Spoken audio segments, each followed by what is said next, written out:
And I think part of the laugh was to get people into those hockey games for free. You know, it could be a diversion, you know, and then start laughing, and then boom, they snuck in that side door. I do, I was there. I came from the Lady of the Ming. We knew how to get in for free too. You know, when I think of the things, demeanor. You know, he had just the strength of character and demeanor of someone who could. We don't have as many role models like that anymore. And I think, what a tremendous role model. I mean, he served the country. We have the flag here. I think about, okay, what do we think about when we think of John Noah? You think of faith. You think of family. You think of fun. And you think of your country. And I really think at the end of the day, you know, the world needs leaders, more leaders like that. I mean, he talked about being blessed with a leader of that sort of character. And being outside of the family, we probably didn't see any of the character flaws. We only saw the great things. And so the two were, you know, on the humor side, you knew he loved you if he made fun of you, okay? So I knew deep down inside, even though I got to sit on the bench a lot, you know, in these hockey games, I mean, I think about all the blessings and everything I learned. First of all, you know what? I didn't have to sweat. So I looked at Tommy and Jimmy Howell, they sweat so bad. So he saved me from taking a shower. I think about my watch. I could wear my watch the whole time. I didn't have to take off the watch because I was safe and it wouldn't get scratched. I think about what he taught us about economic development. And you're thinking, economic development, what are you talking about, Pat? Well, he and Butch Honnell taught us that you could just go ahead and litter on the highways. You just throw everything out. So you'd be driving down the road, they'd roll down the window, they'd throw out their Coke cans, and throw out their Hardee's, you know, the leftovers from Hardee's, where he got the free meals.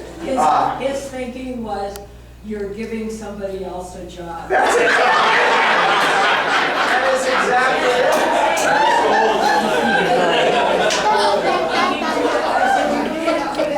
You can get, you know, the police can get you for littering now. Absolutely. Oh, he smashed that little. So I was, you know, my dad taught me that you could only throw out things that were biodegradable.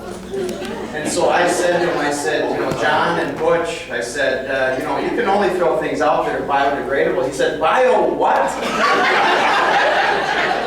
And so from then on, every time they dropped me off, you know, you had that wonderful van that we were all welcome in and chattered the whole way and had a super time and had such fond memories of it. But they'd get into my driveway, wake me up because we were probably sleeping, you know, from of course, the hard work that I did. And they throw out every single piece of litter in the trainer driveway. And Butch Honnell, and he would say, it's all biodegradable.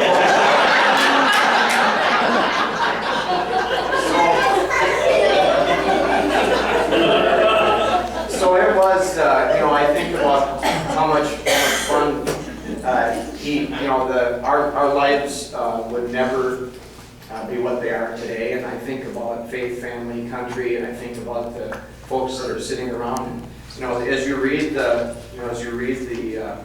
folks that he and Mary are the reason why we're all here. And I think about what a blessing that is. You know, all these wonderful grandchildren and all these people. And we wouldn't be here right today if it weren't for that. And I texted Tommy, and he texted me back and I said, hey, great dad, you know, I'm really, and he said, you know what, we were blessed with great dads, but we also were blessed with great moms. So I wanted him with you're a great mom, and thank you for what a wonderful mother you've been, and another role model for us, because the world needs people like you. And thank you for bringing all these wonderful people in our lives.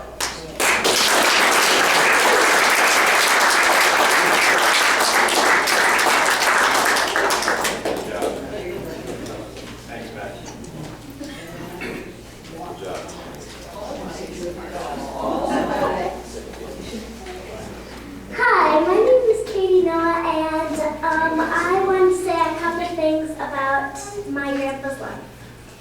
He was a terrific man, and he helped a lot of people throughout his years. And he Good job. loved everybody he knew, and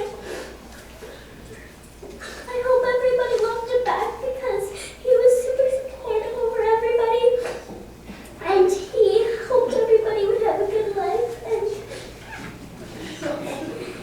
he loved all of us. So I hope you can do the same and love him back. And I want to say one special thing about my grandma, that we will always be here for you when you need us, and we'll always be your shoulder to cry over, and you'll always be our shoulder to cry over.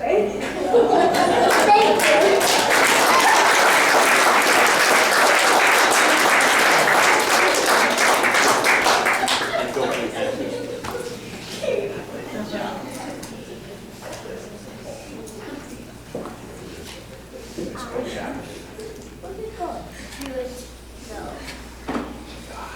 Well, maybe I should say something. That's what we're waiting for. Keep it short. Oh, I didn't.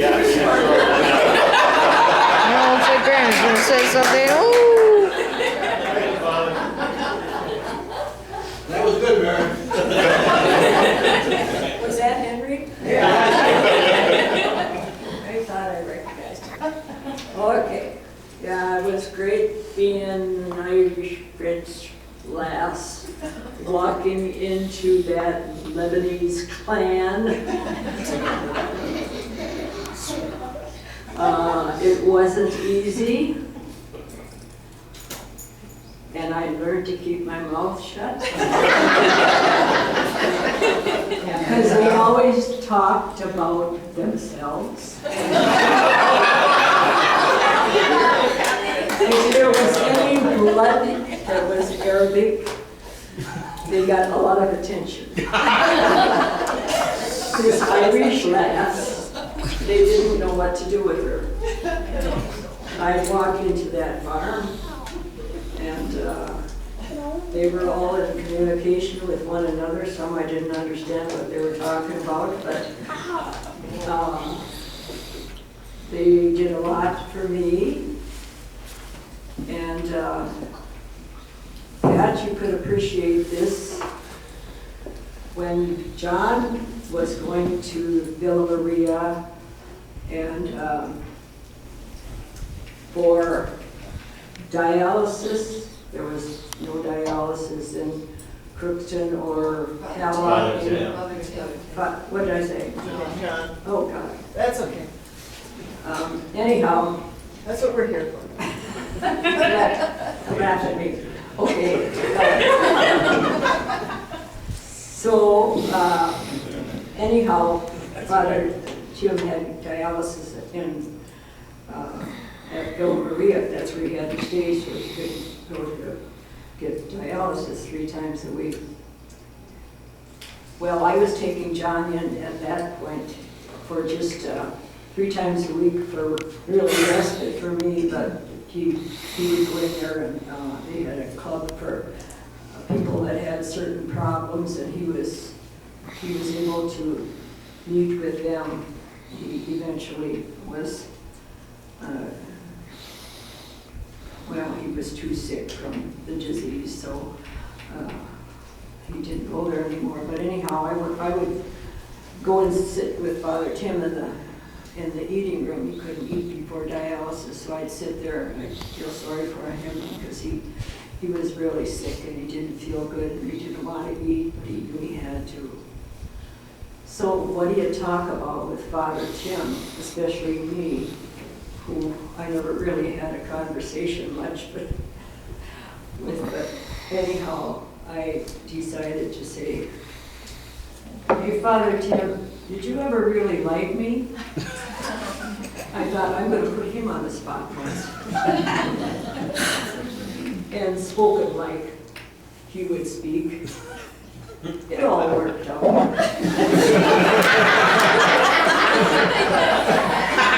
That's the best you can do.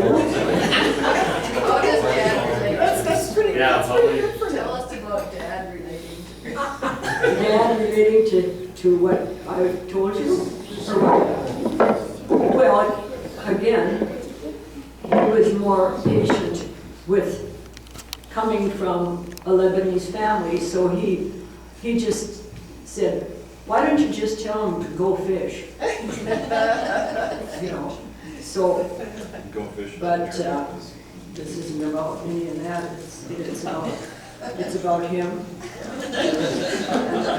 And he wasn't perfect, that's for sure.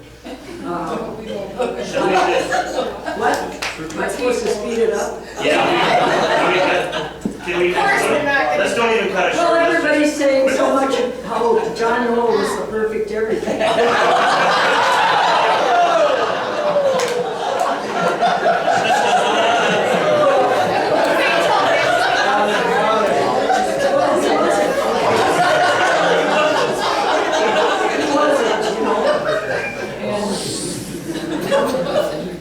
I remember the times I'd walk around and say the rose tree, and you know, I was so mad at him for something or another. And then, well, I don't think I said the whole rose tree, but I said the block was not long enough for that. And then I think, well, you know, Mary, you're not very perfect either, so you gotta go back and face him, and we gotta make it work out. So I think a lot of people now don't work it out. They think everything is perfect. But yeah, he was a good guy. And, yeah, I really believe that you know, it takes a lot, because marriage is not easy. And so I guess I look at myself and I'm proud of the fact that we did work things out, and so I think that we can be an example to at least our family, that because not everything is perfect with any marriage. So he was probably the quite next to the good guy on the block. So he's in his final days, the most he did was he always smiled at me. And I'd come in and see him, and he's watching the TV behind me, and I'd say, I'm here, and his eyes would shift to the television, and I'd say, hey, I'm here, I'm going to turn off the TV, and he'd look at me, and I say, I love you, you love me? I says, well, tell me. And I just had to work at getting words out of him. And I think that was part of the fact that because of the disease, they speak less. And then I think, what is going on in his head? What is he thinking when he can realize himself that things aren't right? And so I think maybe he's going through a lot of suffering, and maybe he's thinking, what's God doing to me? Because if anything, he had the personality that made him loved by everybody. He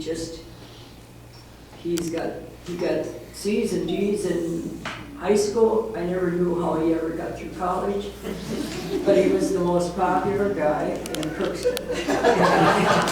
He was, and popular in the right way. He always liked people, and he put attention on them, not on himself. So I don't know why.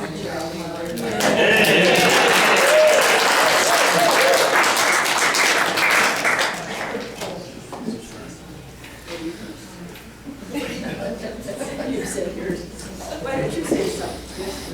I hadn't planned on saying anything, and this is only going to take 1 or 2 minutes because I respect the family's time to be up here.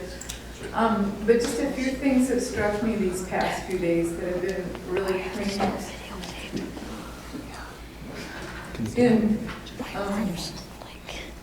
As the Noahs know, I lost my beloved late husband.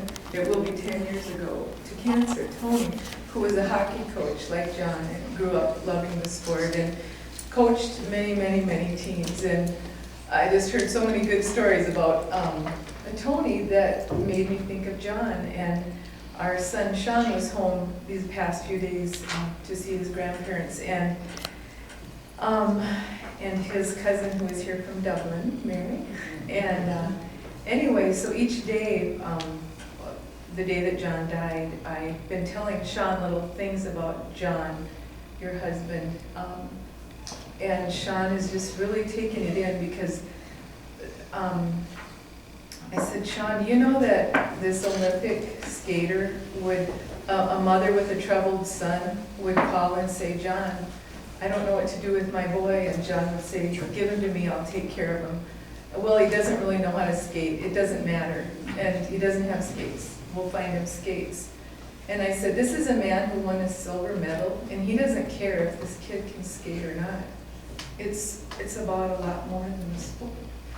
It's about a kid's future. And so each day I was telling Sean these things, and I said, and did you know that John Noah went to the abortion clinic every Wednesday when they were doing abortions and prayed for these mothers and these babies, and so one other thing about with Tony is he took all these traveling teams around and he made them all go to mass whether they were Catholic or not. They were going to mass, because he held them captive. He had these kids.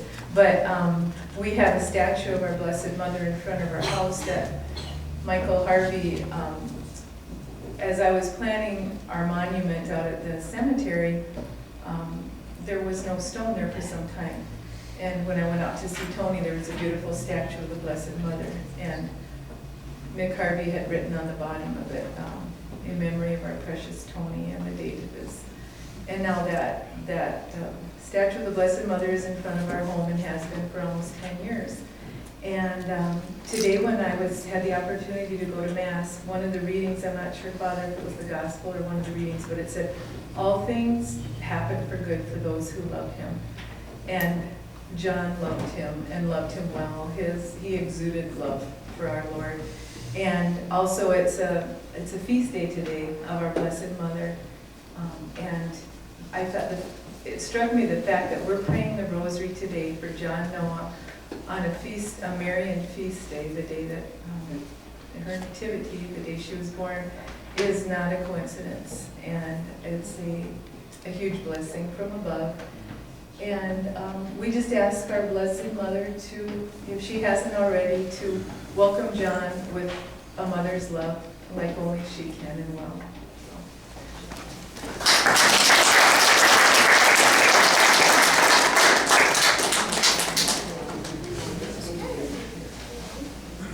So.